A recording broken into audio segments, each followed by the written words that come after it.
Hey there mga my loves, Cancer! Thank you so much for always staying here with me in this channel po. So bago natin simulan ang reading nyo mga babes, reminders muna na hindi po ito for all of you. Kaya naman just take only what resonates with you guys. And of course, lahat tayong gender here, babae, lalaki, LGBT cross watchers, so all welcome here mga babes. Just take how this resonates and you can flip roles if you want. But don't forget na you have your free will. You can use that, of course. So, yan, no? Bago natin alamin kung ano mga posibleng maging maaaring kaganapan here for you guys, let me just thank first, okay, everyone. So, yeah, hi and hello new subscribers. By the way, my name is Yan. Welcome, welcome. At sa returning subscribers, maraming salamat sa patuloy at walang patid at sawang pag-suporta. So, yun nga, no? Let's see and let's go. Tingnan na natin rito, no? Kung ano mga kaganapan here for you. Cancers, Person Angel, Guides, Archangel Michael, maraming salamat for being present here in this reading. This is for my Cancer people. What do we have here for Cancer, please? Messages for Cancer, please. Cancer. Cancer. Lego. Nakakita ko ng Lego. So, pwedeng nakita niyo yan kasi laruan ng pamangkin nyo or baka kayo to, no, na mahilig kayo magbuo ng Lego or nakita niyo yan somewhere. This could be your reading. Kung hindi, okay lang. Just think how this resonates. Minention natin kasi we've seen it. Okay, so let's go ahead. Let's move forward. Cancer. What this Cancer needs to know? Can you please show me what this Cancer needs to know? Cancer.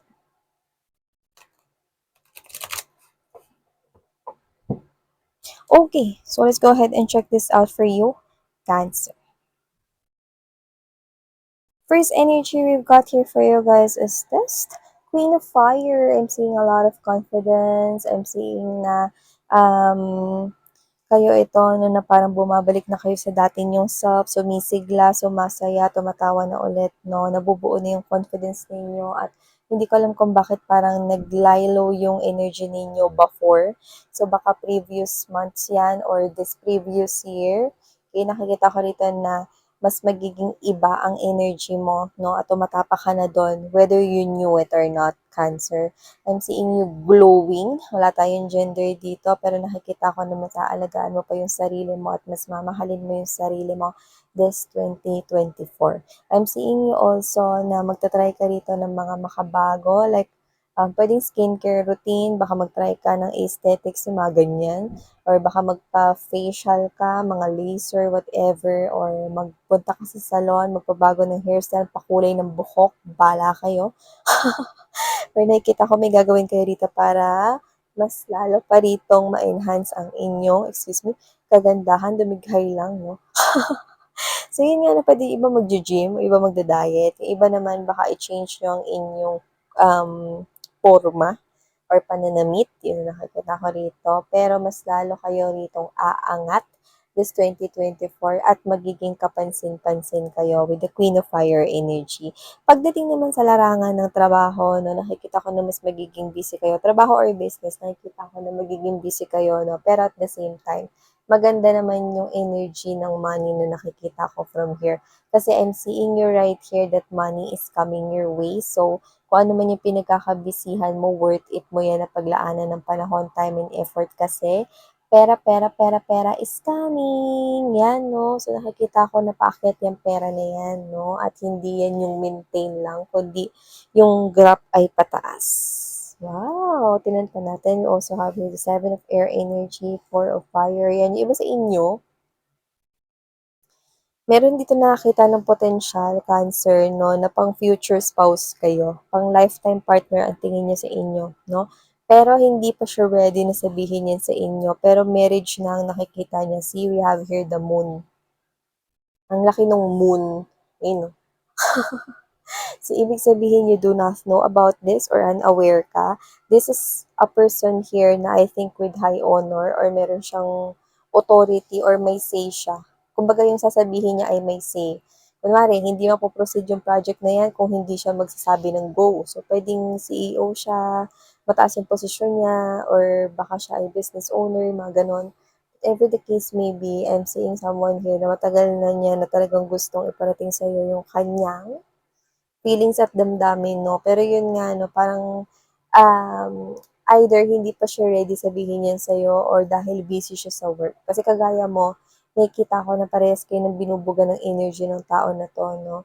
'Pag pagdating rin sa trabaho 'no, nakikita ko na talagang busy rin siya dito. So yeah, we also have here the Two of Fire energy and the Five of Earth, yeah. At yun yung nakikita ko rito na parang blockage for some time kung hindi pa siya lumalapit at umaamin sa'yo.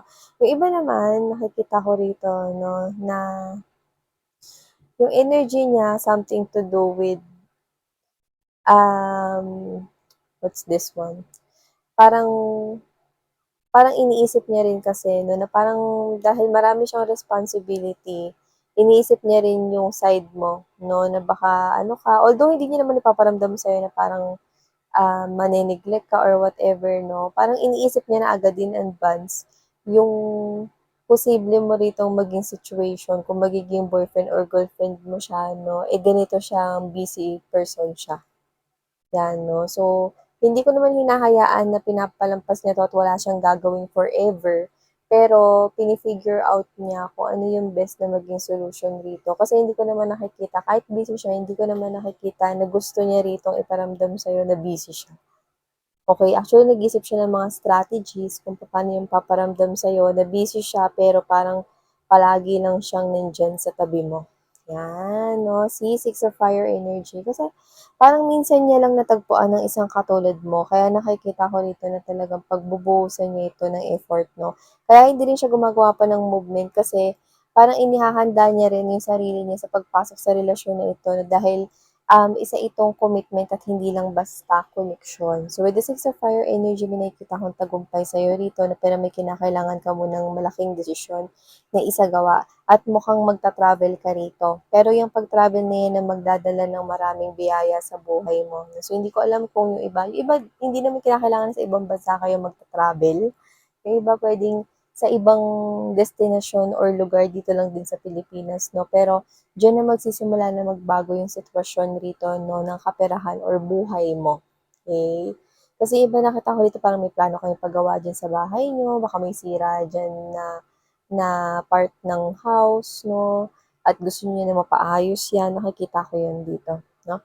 Yung iba naman nakikita ko rito 'no, na gusto niyong magkaroon ng sarili niyong bahay, Cancer 'no, at nakikita ko na posible yang mangyari at magawa niyo talaga 'no, ng katuparan yan ngayong 2024. And whatever the case may be, I'm seeing right here 'no, that you're protecting here yourself. Di ko alam kung bakit ganito yung energy mo. So, puwedeng recently lang parang, nawalan ka ng tiwala sa isang tao na hindi mo akalain 'no, na na parang gagawin yung bagay na yun or whatever. So, I do pick up na may kinalaman yun sa pera. Could be a friend, could be someone around you, parang, nawala yung tiwala mo sa kanya. Either kinuha niya yung pera mo or may ginawa siyang hindi maganda about money, parang iba yung tingin or view mo sa kanya, 'yan. So, para sa oportunidad 'pag pagdating sa pera maganda 'to kasi this is something here stable 'no, nakikita ko na magtutuloy-tuloy pa ito 'no, hanggang sa 2025 'no, and, let's take a look at there 'no, kung alam mo 'yun, maaabot pa 'to 'no, hanggang sa kailanman. Pero it's a matter of you handling the situation. Kasi kung maganda yung pag-handle mo rito ng mga babes 'no, matic magtutuloy-tuloy talaga 'yan. Pero what I'm seeing from here is that maganda 'to kasi magtutuloy-tuloy 'to, 'di ba, up until 2025, right here. And yeah, I'm seeing you giving it a try, okay? Kasi why not? Kasi mararamdaman ng intuition mo rito na kailangan mo itong gawin because you feel the blessings. Nararamdaman mo na yung mga blessings kasi yung mga blessings bago ka pa magdesisyon, ready na sila at naglalakbay na rin sila papunta sa'yo. Yes, because blessings are also energies. So, kung ano man yung blessings na yan, it could be any form, shape, or size. Pwede rin naman na love life yan or has something to do with career or promotion or designation or position in a company. So, nakita ko dito, Cancer, no, na meron ditong yung iba, ito very specific, no? Kasal ba kayo? Kasi yung asawa niyo na blinak ninyo, gusto niyang i-unblock niyo siya kasi meron siyang sasabihin.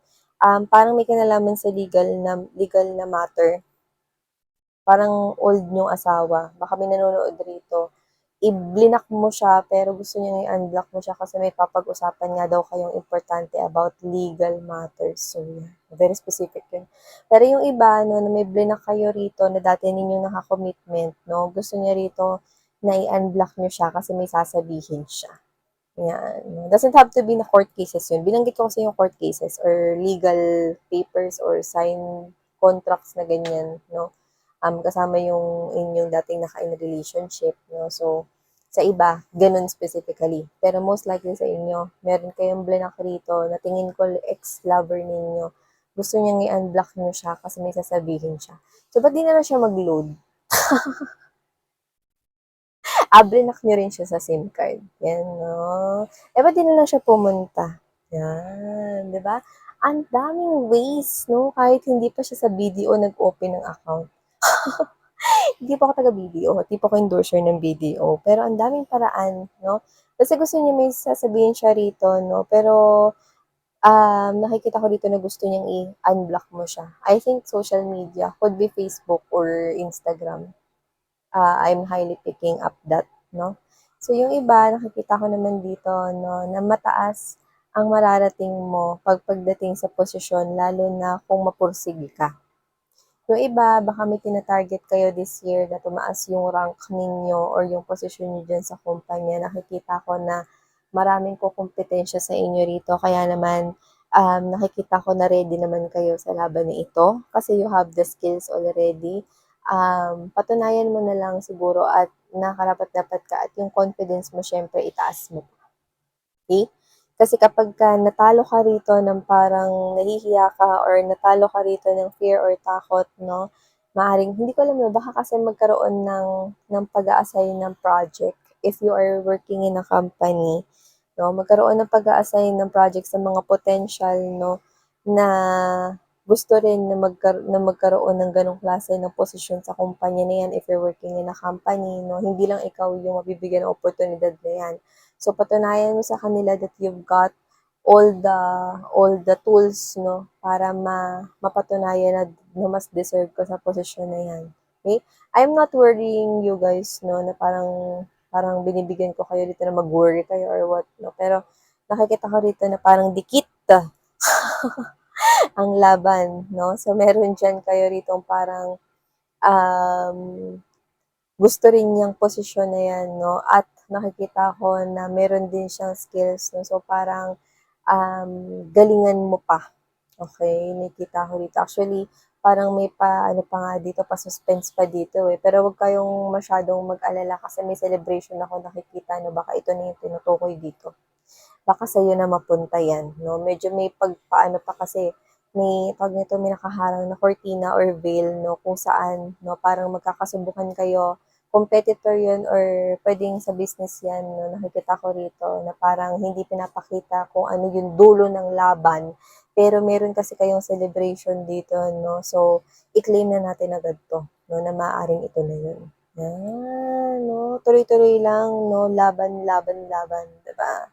So, nakita ko dito mga babes, no, na kung ano man dito Cancer ang paparating sa inyo, maganda to. Okay? Pero pinapakita sa akin dito, no, na yung confidence mo is very significant. So, ibig sabihin, parang ina-advisean ka rito na itaas mo pa yung self-esteem mo, i-boost mo yung confidence mo kasi napakalaki ng magagawa ng confidence mo sa buhay mo. And you're targeting here 2024, no, na maging mas successful sa larangan ng kung ano man yan, kaperahan or personal na buhay. Nakikita ko rito na may kakayahan kang baguhin ang iyong kapalaran. Of course, you do. Bawat isa sa atin ay may isang hawak na paintbrush at isang blank canvas. Kaya naman, no, gamitin mo ito no, ng tama. Okay? So, iba, hindi itong oras para mahiya kayo, no. Go out there, no? Ilabas ninyo yung kaya ninyong ibigay, okay? Because, okay, ang inyong spotlight, no, ay nakahanda lang, nandyan lang, no? So, Hindi ko sinasabi na makipag-unahan kayo or whatever 'no, basta ang gawin niyo rito 'no is mag-focus kayo dito sa goals ninyo 'no, at huwag kayo rito magpa-distract sa ibang mga negatibong bagay. Kasi may mga lumalabas rin na blockage dito, okey? Kagaya ng pinost ko kanina lang, fear is just an illusion. So, huwag kayong matakot rito 'no, sa mga bagay or huwag kayong mag-doubt sa mga bagay na tingin mong para sa'yo. Focus lang sa pangarap mo or dito sa target goals mo 'no, at walang imposible kapag ikaw ay nagpupursige. Kaya naman Cancer, 'to mga mensaheng nakuha natin for you guys, of course 'no. Thank you so much. Sarang Hayo, love and light. Annyeong.